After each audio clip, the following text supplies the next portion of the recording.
Good, good morning to all. Today we have to discuss about the topic of timers and counters in PLC.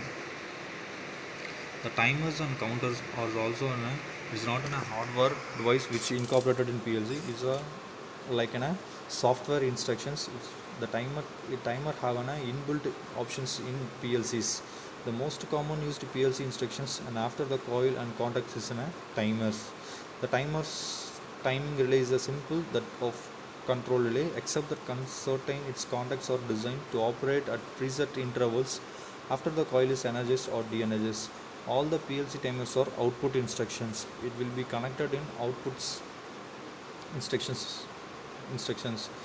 This offers several advantages over the mechanical or electrical counterparts because the timer will be triggered by the controller which will be available in a PLC. The timer the timer functions occurs inside the controller, so we need to connect an external timer like in a hardware timers also, and the time settings can be also easily changed. The number of timers used in circuit can be increased or decreased during the programming changes rather than wiring changes. And the second one is the time settings can be easily changed. The third point is the number of timers used in circuits can be increased or decreased using the programming. In this is we have to add the 1000 timers in a single program. There are different types of timers available in a market. The basic types of timers are on delay timer, off delay timer and retentive timers.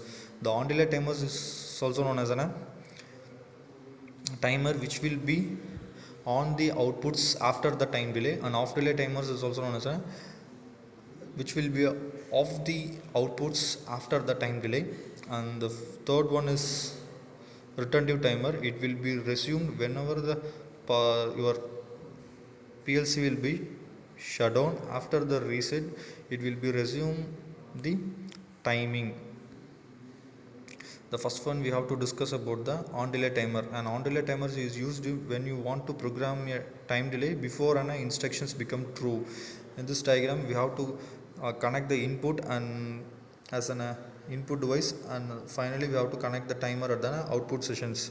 In this condition, run conditions, whenever the input is false the timer is true. The time period of the timer is whenever the timer is true, it will be start the time delay durations. After the completion of time delay durations, the output will be enabled by means of the three different bits. These are the instructions which will be available in Allen Bradley softwares. Allen Bradley softwares is known as RS Logics.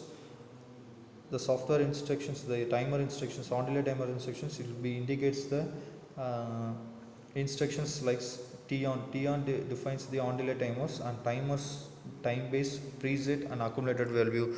Now we see the what are the instructions available in timer instructions.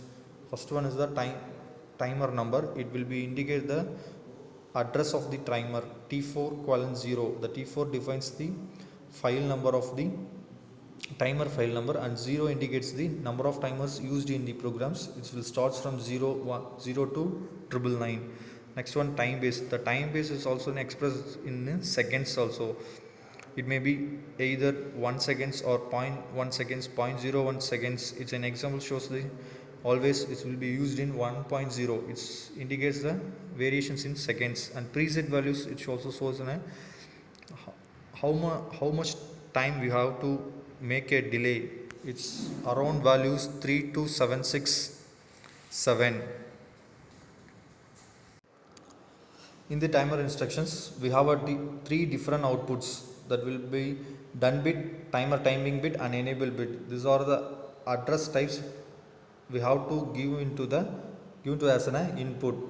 Now we have to discuss about what are the different three outputs in available in a timers. First one is an enable bit, is also an EN, and timer timing bit it indicates TT, and done bit it indicates DN.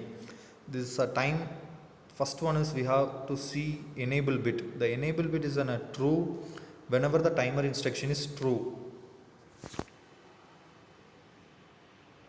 The timer timing bit, second one, it's a timer timing bit is true whenever the accumulated values of the timer is changing.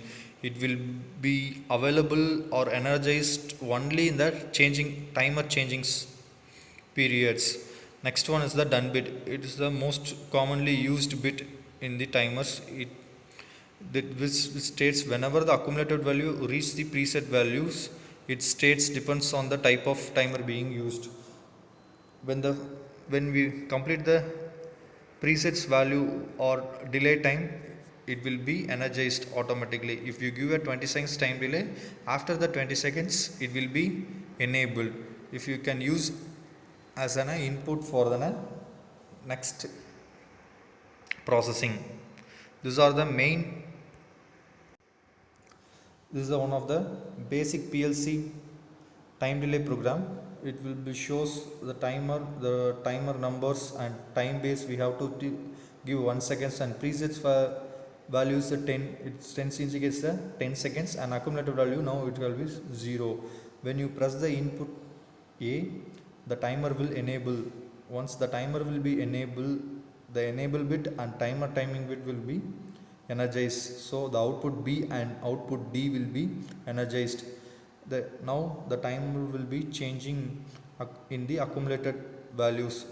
The time will be increased based on incremental value 1, because we have to give a 1 as a time base. So the time will be 1 increased continuously 1 to 10.